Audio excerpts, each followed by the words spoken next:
the laws of Judaism or Christianity. There are so many other religious laws. Yes, my friend, you can obey any laws you want. You can do whatever you want to. But one thing be assured, the day your heart beating, and you don't know tonight if your heart will stop beating, my friend. You just don't know. But if it stops beating, I've got only one question to ask you. Or if you had a stroke and never get up tomorrow morning, you're lying paralyzed on that bed, ask yourself an honest question.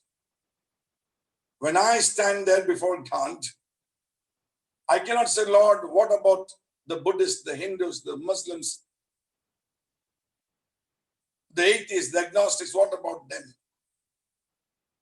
It's too late, my friend. When you stand before God, you have only one chance. Either you did what was right and you pleased God, you obeyed His word and lived according to His word, or you rejected God, disobeyed God, and you'll be cast in the lake of fire. And it is too late. All your arguments and all your logic and all your reasoning will all end that moment, my friend. You'll be judged by your actions, whether you rejected Christ Jesus as your Savior, as your Master, as the one to forgive your sin, cleanse you. Have you rejected His blood, His name, Jesus? Then you lost it, my friend. Heaven will never be your home, because heaven is God's country. God sent His Son Jesus that you and I become sons and we can be in heaven forever. Now, let's look at this book of Deuteronomy. Let's look at the brief survey. It's reminding Israel of God's acts and judgments on behalf of Israel. And some judgments were against Israel. Moses is also exhorting Israel to obey all laws, reminding them of God's covenants made with Abraham, Isaac, and Jacob, and His farewell and handing over reins to Joshua. With this said, I'm going to look at the book of Genesis. Do you know the beautiful part is Genesis has been hotly debated. Genesis is a book that has given room to many people not to believe in God. And I'm going to address some of the issues. Did you know one thing good about the Bible that we Christians have, both the Old and New Testament? This book can be verified. The contents, whether it be his history, whether it be geography, whether it be the social sciences of the study of man, called anthropology, or the mentality or the psychology of man, called psychology. There are different subjects in the Bible. Now, when you read the book of Genesis, you know this our earth has a story to tell. Many archaeologists, their job is to dig, looking for the history of our world. And guess what? Many archaeologists have dug deep, have gone into the earth, deep down into the earth, and have come back with some startling proofs about the Bible. Now look at the book of Genesis. It's a book that is hotly debated by the doubters that have tried to negate the book of Genesis and said that book needs to be thrown out of the Bible. I laugh at people like this. You know why? And my dear friend, all those who are hearing me, what I'm sharing with you, I'm just skimming the surface of the knowledge of the Bible. If you really are interested to know all about the Bible, it'll take you a good 7 to 10 years or more to make a thorough study of the Bible. I want you to get into a good seminary, an evangelical seminary that believes that the Bible is the absolute document to guide us, to lead us, to instruct us, to teach us about the ways of God, the judgments of God, the blessings of God, the covenants of God, the promise of God, and all the good things that God has for us. In this book of Genesis, God is the creator. He created animal and he created man. And I said, you go to a forensic department person, they will tell you when they go to a crime scene, they have to test the blood. Is it animal blood or human blood? So the human blood is very unique, exquisite, and different than animal blood. Now, what do we do in order to get all the proofs we need? I'm going to go step by step. The Bible is a record of Moses, who was a spiritual man. But did you know the book of Genesis, even though Moses wrote that book, you must understand Moses was not there when God created the heavens and the earth. Moses was not there when Noah built the ark. Moses was not there when Abraham was called. Moses was not there when Joseph died. But Moses knows one thing. There was a man called Joseph. And because of Joseph, they came into Egypt. And Moses also knew one thing, that the bones of Joseph were in a box with the standing instructions that when Israel leaves Egypt, he said, carry my bones also and bury them in the land of promise. That's how Joseph died hoping. Now, coming back, when you study the Bible and study the book of Genesis, you must understand there are non-biblical scholars, historians that have documented, I repeat, that have documented the history of their times. Do you know that? And interestingly, it's very interesting to make this observation of the Sumerian civilization, the Sumerian Empire. The Sumerians were the first to establish a civilization. There have been archaeological discoveries in Mesopotamia, which is now Iraq. Several baked clay tablets and prisms consisting of a list of kings dated nearly 2100 BC onwards. Way up there. Did you know the list of kings were divided into two categories in the Sumerian time? One is before the flood and one is after the flood. The king's account says like this: the flood swept over the earth. Genesis 7th and 8th chapter. Wow. Even Sumerian kings took note of this great flood. There were kings before the flood, kings after the flood. And did you know the kings after the flood, their lifespan decreased in the era after the flood? Now, these were found. These archaeological things were found. Now, acts of the flood, let me tell you, acts of the flood are found in many other kingdoms. For example, the Babylonian Empire under the king Gilgamesh.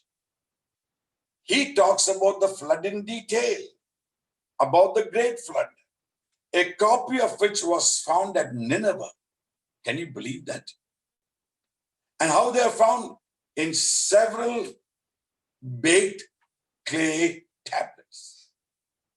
Now you must say, where is Nineveh?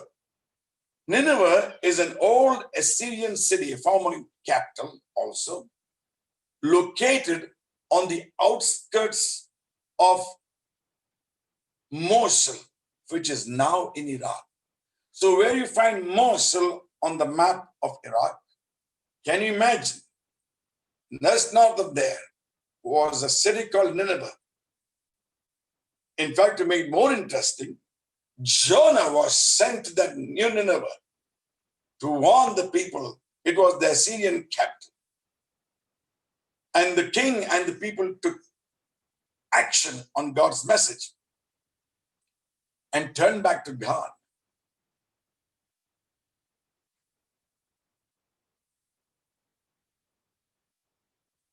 And do you know where they found this great flood, and how these people found it? In the tablets, baked clay tablets, during the Babylonian Empire, their kingdom under Gilgamesh the king. The 11th, I'll tell you how they found. When I was reading the history books, I found this. The 11th tablet, tablet 11 tells us, they say the great flood was the wrath of the gods was upon us. And there was a great man called Noah who was inspired apparently by God to make a huge boat. And God ordered him to get animals and birds into the ark, into the boat. And that during the flood. And after the flood, Moses sent some birds to become messengers to check and see if the waters had receded. Interestingly, there was a picture dated around 1900 BC found in the tombs of Beni Hassan. It was a cemetery, by the way. And let me tell you what happened. It's a burial site. It was the local rulers lived at that time. One of them had a painting inside one of the tombs. And I want to look at, we can go back and check in several other scripts. It shows about paintings of the times of Abraham. It's a caravan of people traveling from Palestinian, carrying all kinds of goods for sale and trade in Egypt. Shows how the Old Testament people looked, dressed, their hairstyle, and even a musical instrument called a lyre was there. The weapons were bow and arrows, spears, axes, swords, or some that Abraham could have used since they were available at the time, Genesis 14. My dear friend, it's getting so interesting. I wish I could still continue, but I will continue about the archaeological findings that we have found, cementing the fact. Sumerian kings talking about two sets of kings before the flood, after the flood. Talking about a great man called Noah who was inspired, they said, by God, and who built a big boat ordered by God, and how God spared him. Then we see also Babylonian Gilgamesh the king, how he found out. And several tablets were found. And we see the big tablet, tablet number 11. He talks about the great flood. That shows us very much in detail. And also the burial site of Beni Hassan. And I'll come tell you where that place is located today. Oh, it's so amazing, my friend. But now I have to take questions. If you have some questions, you are free to ask me now one by one. And if there are more questions, please email them. and they will let you know where to email your questions so that we can answer them. All the questions, we'll try our best to answer them. Pastor Matthew and his team also will be answering them. So let us prepare ourselves. I'm ready to take questions.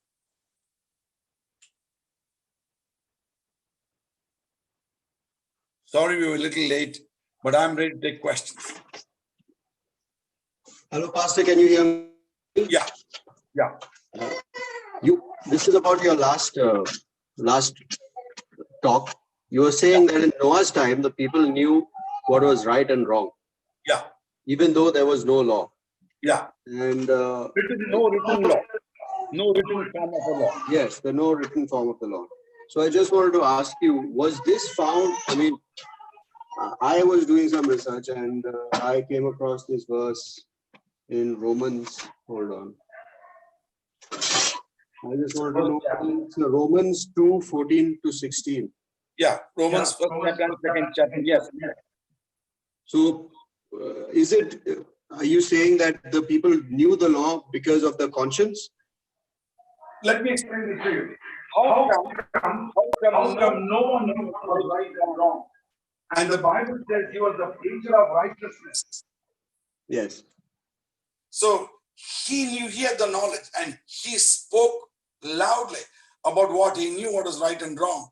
His life and his family were a role model of God's righteousness in them. They did which was right in the sight of God. If no one knew to do what was right and wrong, from where did Noah get the knowledge what was right in the sight of God and what is wrong in the sight of God?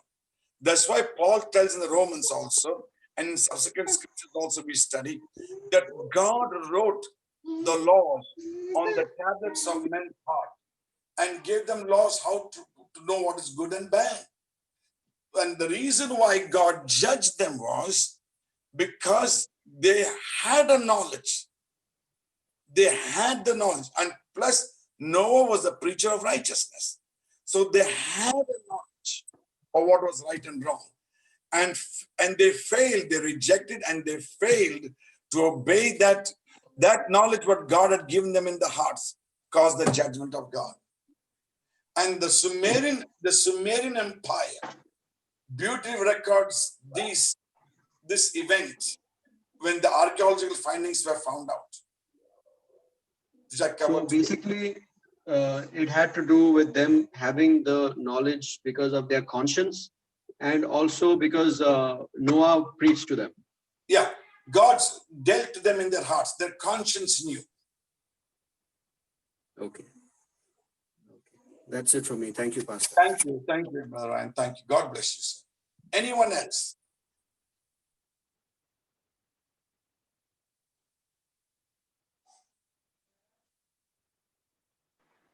Pastor, I wanted to ask you, I didn't know about the Sumerian civilization. Besides that, what other civilizations were there? Because Harappa, Mohenjo-daro also was a civilization. I don't know under what empire. Yeah, but I'm surely going to deal with that in detail. But there were several kingdoms, Babylonian kingdoms. I'm going to take in detail because of shortage of time. There are several others, but we can see the main empires that kept a record of these events. And the Babylonian Empire spread far and wide. The limits of which we are even now we are trying to find out where were the limits. But we do know for a fact the Babylonians also kept a very good record. Gilgamesh, the Babylonian king, wrote volumes of it. There were baked clay tablets. Many of them, I'm saying many of them are found. And the 11th tablet, it was specifically written about the flood, about Noah, about a great man called Noah, and how he built a big boat, and God had ordered him to take the animals and birds, and how the birds, these were found written in the baked the tablets of clay, and they are still finding, they are still digging. It is such an interesting, and that research is not yet over. Thank you for that question. It is such an amazing question you asked. Thank you, Pastor. Very interested to know the details. Thank you. Any more questions?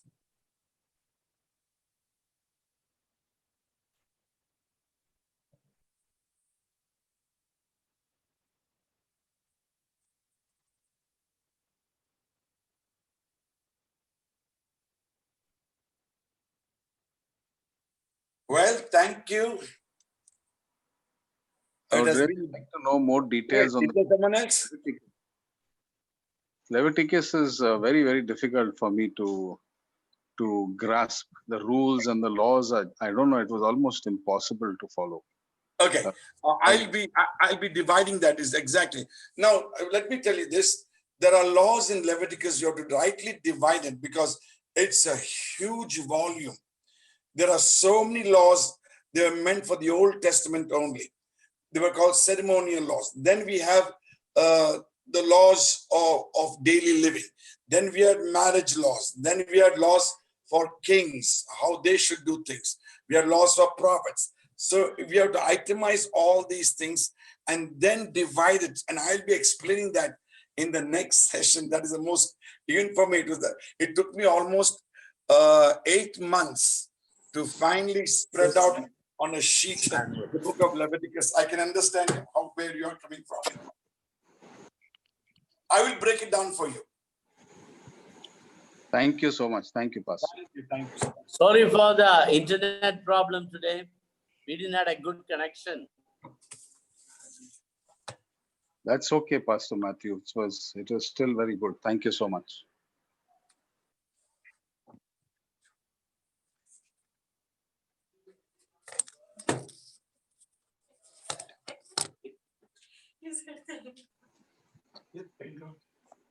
Hello.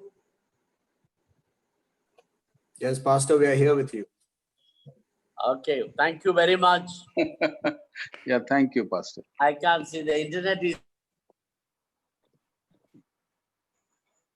Yeah, I said it's okay. It's fine. We managed to hear quite a lot.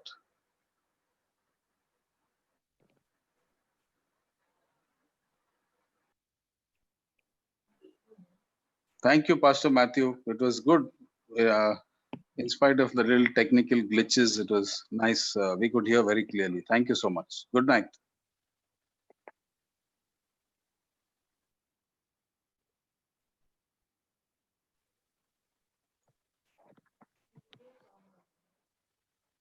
Yeah, I will leave now.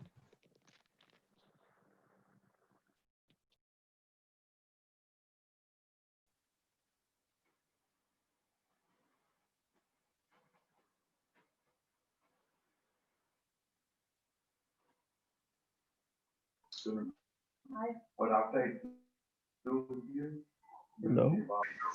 Hi, friends. So thank you so much for joining us. Hope you are blessed. We'll see you. We'll see you on Monday evening.